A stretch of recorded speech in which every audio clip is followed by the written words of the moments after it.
sempat bincang nih Mas dengan Bang Andi Azwar. Beliau, Mas Andi itu berbicara bahwa saya yakin 99% akan ditolak gitu. Gimana tanggapan dari Mas Roy ini? Orang yang nggak punya pengetahuan aja ngomong gitu, ya udah kita ketawain aja.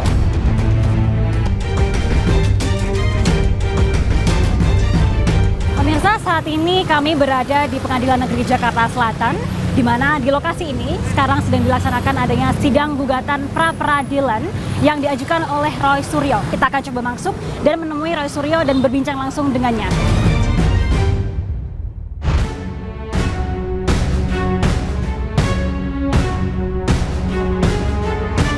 Mas, ini hari kedua kemarin sudah pelaksanaan gugatan sidang gugatan pra-peradilan hari pertama begitu. Mungkin bisa diceritakan sedikit, kenapa sih pada akhirnya Mas Roy Suryo memutuskan untuk mengajukan gugatan pra-peradilan? Pertama ini adalah soal penangkapan dan penahanan yang sangat brutal kemarin. Brutal apa kemarin? Sebrutal apa ya, satu ya, mereka masuk tidak menggunakan izin dari RT RW. Betul bahwa mereka bawa surat penetapan dari pengadilan negeri ya gitu. Tapi surat penetapan pengadilan negerinya itu pun juga sudah lama. Ya gitu, jadi artinya tidak untuk tanggal itu gitu kan, itu sudah tahun lalu suratnya. Kemudian mereka datang hanya didampingi oleh petugas satpam, itu pun satpamnya hanya ada satu, digelandang lagi ke situ. Terus mereka masuk rumah yang katanya itu harus mengetuk, kemudian harus minta izin, enggak. Banyak sekali di luar aturan yang ada, bahkan saya mengibaratkan ini kayak nonton film pengkhianatan G30S. Nah, ini ganti baju saja nggak boleh, ganti mandi juga nggak boleh, ya. Dan itu semua ada, kita uraikan. Nah, hari ini tadi itu jawaban dari pihak termohon, ya, dari Polda Metro tadi jawab. Sebentar lagi, ya. Jadi hari kedua ini sebenarnya ada beberapa agenda. Setelah jawaban kami mengajukan yang namanya replik. Langsung replik. Kenapa langsung? Memang gitu permintaannya, aturannya begitu. Jadi hakim tunggal menyatakan supaya cepat semuanya selesai dalam 7 hari. Termohon tadi kan mengatakan bahwa mereka sesuai dengan KUHP yang lama. Karena aturannya katanya kasus yang sudah ada sebelum diberlakukannya KUHP itu pakai KUHP yang lama. Nah, nanti setelah itu mungkin mereka akan menyampaikan yang namanya duplik. Iya, betul. Ya, setelah replik duplik. Nah, setelah itu yang menarik besok itu akan ada pemberian bukti-bukti. Termasuk penyampaian kesaksian dari para orang yang ada langsung di situ. Ketika saya ambil dari rumah, dicokok dari rumah itu ada siapa. Kemudian ketika saya dibawa ke Polda Metro, itu ada yang kemudian bersaksi lagi. Dan yang paling menarik, ada juga filmnya. Yang membuat film ini siapa nih, Mas Roy Suryo? Ada di CCTV tapi nggak terlalu kelihatan, kan nggak ada suaranya.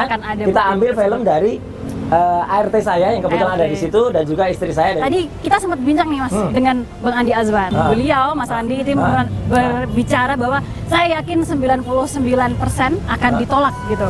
Gimana tanggapan dari Mas Roy ini? Orang yang nggak punya pengetahuan aja ngomong gitu, ya udah kita ketawain aja. Saya sih nyungir aja gitu, apalagi dia. Andi Hasan nggak punya pengetahuan hukum, nggak apa-apa mau jawaban dia atau mau ramalan dia itu mau ditolak apa enggak, itu nggak ngaruh. Apalagi ya, dia kan nggak ngerti hukum. Kemarin ada orang yang katanya ngerti hukum.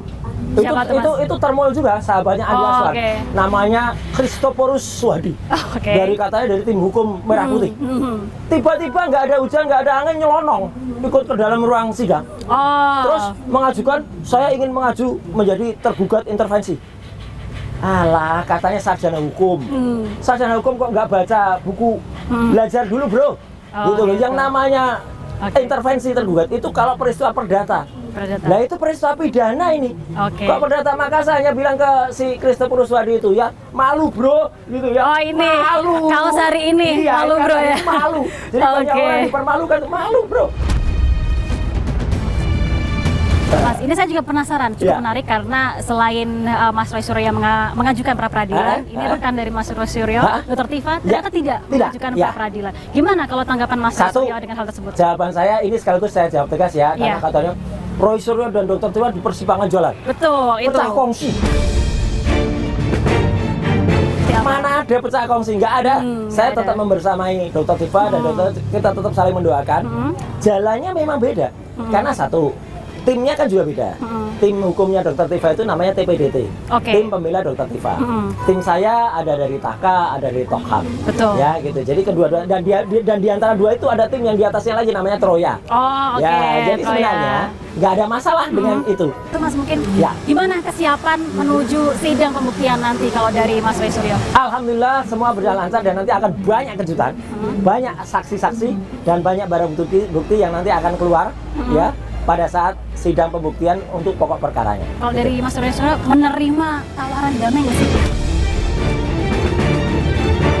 Gimana kalau dari Mas Suryo? Ngapain ada tawaran damai? Nggak ada. Yang melakukan RJ itu namanya pengecut. Pengecut yang terima RJ dan itu mereka kalah. RJ itu kalah. Ya, dan kami tidak mau kalah. Tetap terus berdoa, tetap terus bersemangat. Ya, insya Allah Tuhan bersama kita. Allah Subhanahu Wa Taala memberikan ridho bagi kita semua.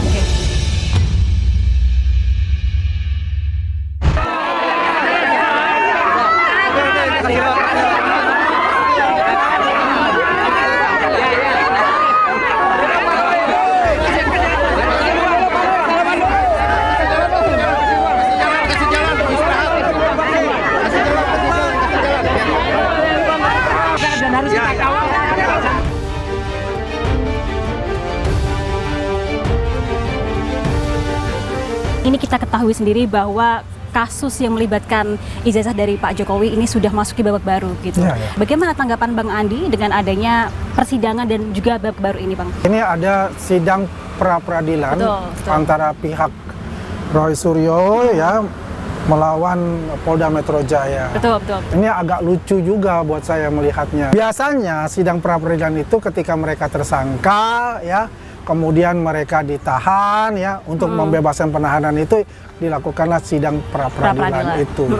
Nah, ini kan lucu karena mereka kan bebas gitu loh. Betul. Tidak ada penahanan atau apa, tapi yang dia katakan adalah sidang peradilannya itu mengenai proses penahanan dia atau penangkapan dan penahanan dia. Ini agak menarik juga buat saya. Tidak mungkin Polda Metro Jaya dalam hal ini para penyidik ini melakukan penahanan penangkapan itu tanpa ada surat-surat yang mendukung. Dalam hal ini yang paling menarik ketika mereka mengatakan dan diglorifikasikan oleh mereka bahwa ini seperti penangkapan waktu G30 SPKI. Wah, benar saya bilang kan. Betul. Memang mereka ini siapa gitu loh. Apakah mereka pejabat negara? Ya, apakah mereka presiden atau menteri? Kan enggak. Iya. Sedangkan yang mereka lakukan, yang mereka fitnah, ya pencemaran nama baik, ya manipulasi data itu adalah presiden ke-7 gitu loh. Itu saya rasa itu akan ditolak oleh hakim ya. Ya kita paham lah, Roy Suryo ini kan selalu membuat suatu cerita yang sangat bombastis, hal-hal yang sepele pun jadikan bombastis.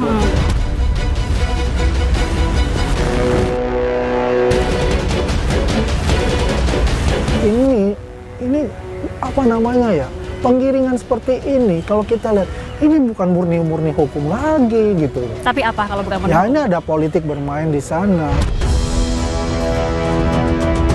Ada elit-elit juga yang bermain di sana menurut saya.